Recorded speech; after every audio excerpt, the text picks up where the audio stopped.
Oke,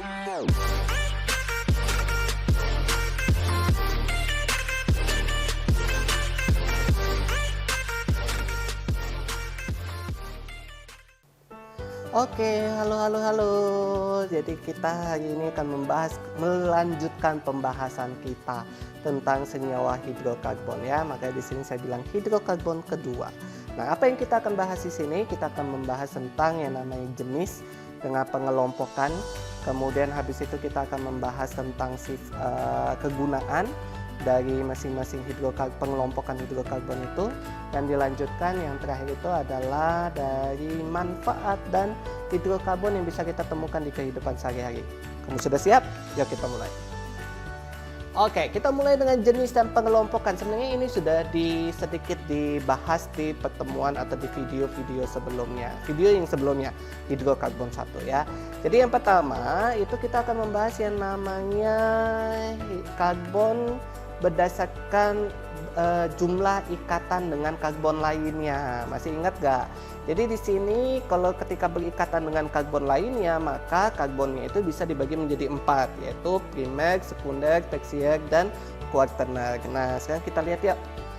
Primer itu seperti ini ya. Jadi primer itu artinya dia mengikat yang namanya hanya satu atom karbon lain nih.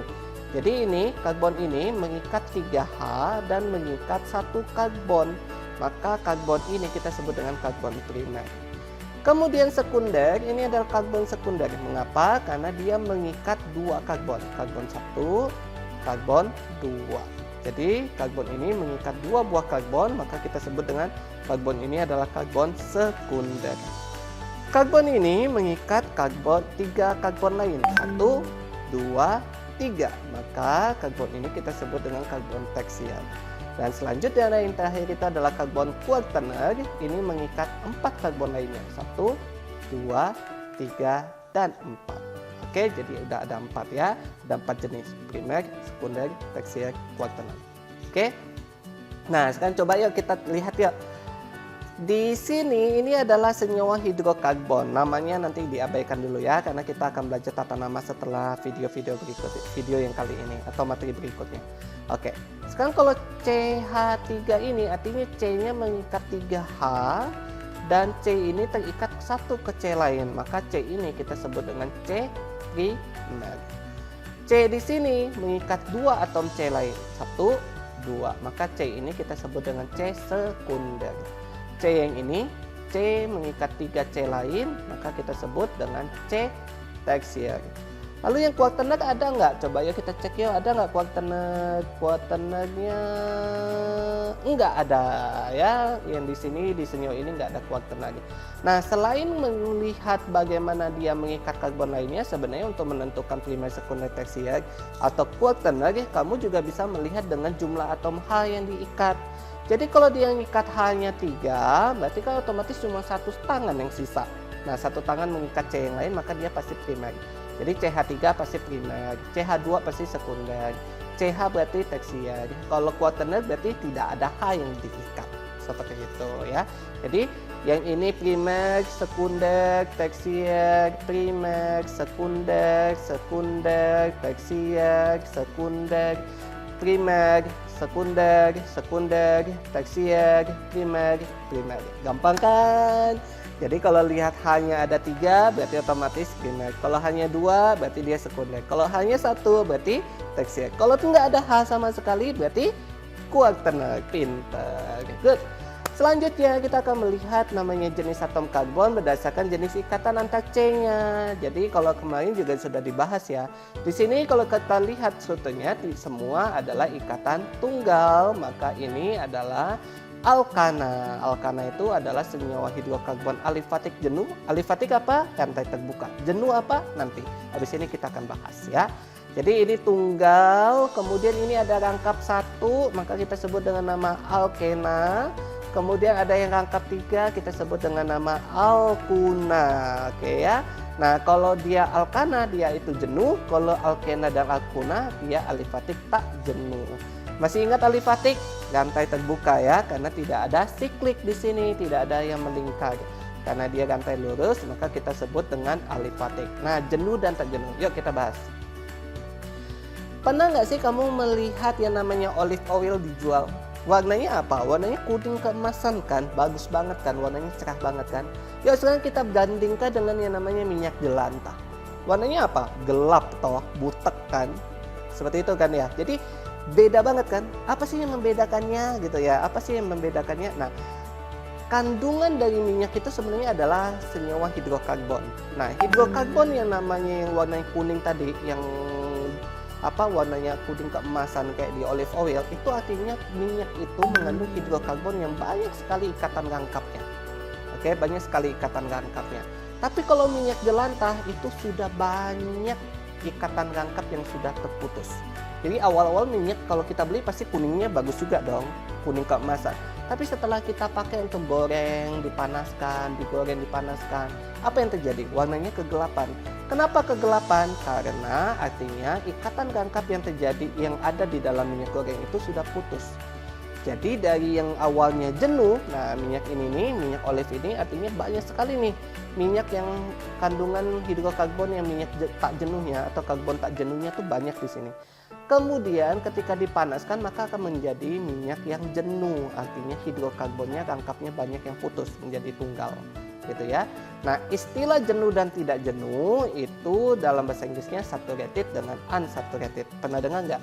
Kayaknya biasa kadang muncul loh ya di promosi atau di iklan-iklan gitu ya. Nah, kalau unsaturated itu artinya ada yang ikatan rangkap. Nah, ketika ikatan rangkap ini putus, maka membentuk yang namanya saturated atau jenuh. Artinya tidak ada lagi ikatan rangkap yang bisa diputus lagi. Kalau ada ikatan rangkap maka dia masih tergolong unsaturated atau tak jenuh. Tapi kalau yang jenuh artinya sudah nggak ada lagi ikatan rangkap yang bisa diputuskan. Oke, jadi ikatan jenuh itu adalah antar atom C berikatan tunggal, jadi semua tunggal. Kalau tak jenuh itu artinya ada ikatan rangkap. Nah, ikatan rangkap apa? 2 atau 3? Dua-duanya sama. Kalau 2 disebut tak jenuh, 3 juga disebut dengan tak jenuh. Jadi istilahnya kalau ada ikatan rangkap aja maka kita sebut dalam golongan tak jenuh. Oke. Selanjutnya, struktur molekulnya. Jadi senyawa hidrokarbon bisa dibagi berdasarkan struktur molekulnya. Nah, coba lihat. Ini senyawa yang kita sebut alifatik, rantai terbuka. Ini rantai terbuka ya, jadi tidak membentuk lingkaran. Kalau ini siklik, jadi melingkar. Kalau ini udah siklik, aromatik, seperti itu ya. Jadi ada alifatik, ada siklik, aromatik. Nah, alifatik itu apa? Rantai terbuka nih, kayak gini. Jadi ada ujungnya. Kalau kayak misalkan kamu punya kabel nih, aduh saya nggak punya kabel lagi.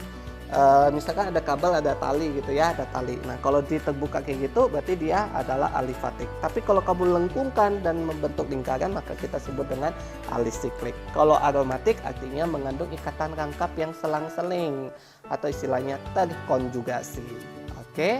Oke, nah sekarang berkaitan dengan ikatan rangkap dan tunggal. Nah, senyawa hidrokarbon dibagi menjadi 3 kelompok besar, yaitu alkana, alkena, dan alkuna. Nah, alkana itu ikatan rangkap tunggal, alkena rangkap ganda, tunggal, alkuna triple. Nah, rumus umumnya itu adalah CnH2n plus 2.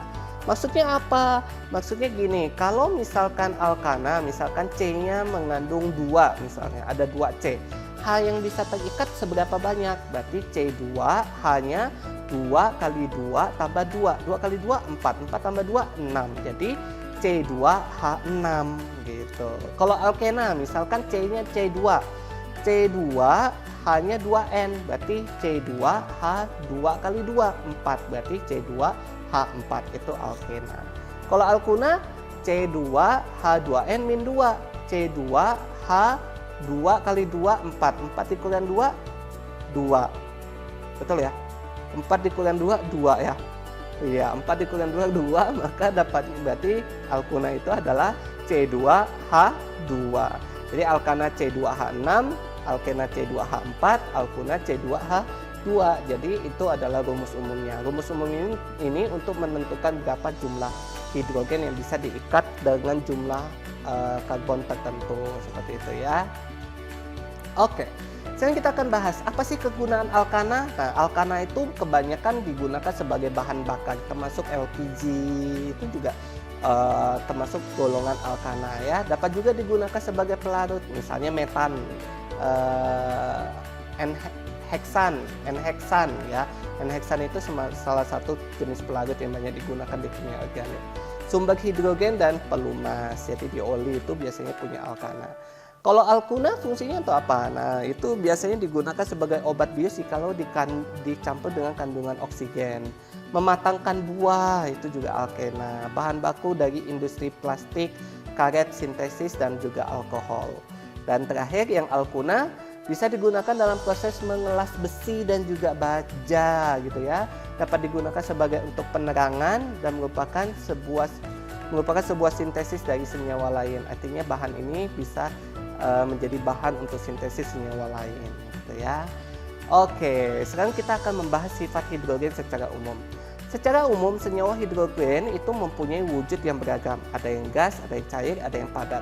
Kalau gas itu biasanya pada senyawa hidrokarbon dengan molekul-molekul ringan, misalnya C1 sampai C4. Kalau cair C5 sampai C18. Kalau lebih dari 18 biasanya padatan. Gitu ya. Jadi kalau gas itu misalnya gas metana gitu, itu karena ringan gitu ya. Tapi kalau C-nya makin banyak kan semakin berat, maka membentuk cairan gitu ya. Lalu ada juga yang padatan tuh, misalkan C-nya lebih besar dari 18 gitu ya. Misalkan kayak lemak yang membeku, nah, itu kan jadi padatan. Margarin misalnya, itu juga C pasti kandungan C-nya panjang banget atau lebih dari 18.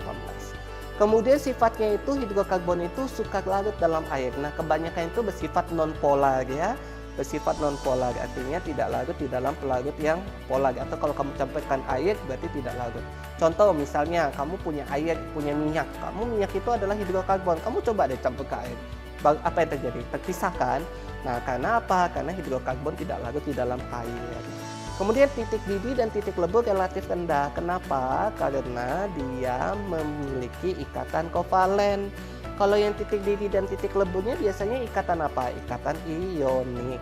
Nah, rendahnya itu relatif rendah ya. Artinya ada juga yang tinggi kalau dipengaruhi dengan apa? Berat molekulnya misalnya. Kalau semakin besar molekulnya kan biasanya titik leburnya atau titik didihnya itu lebih gede gitu ya. Tapi kalau dibandingkan dengan senyawa lain yang mempunyai ikatan yang berbeda dengan jumlah atom tertentu itu ya pasti relatif lebih rendah.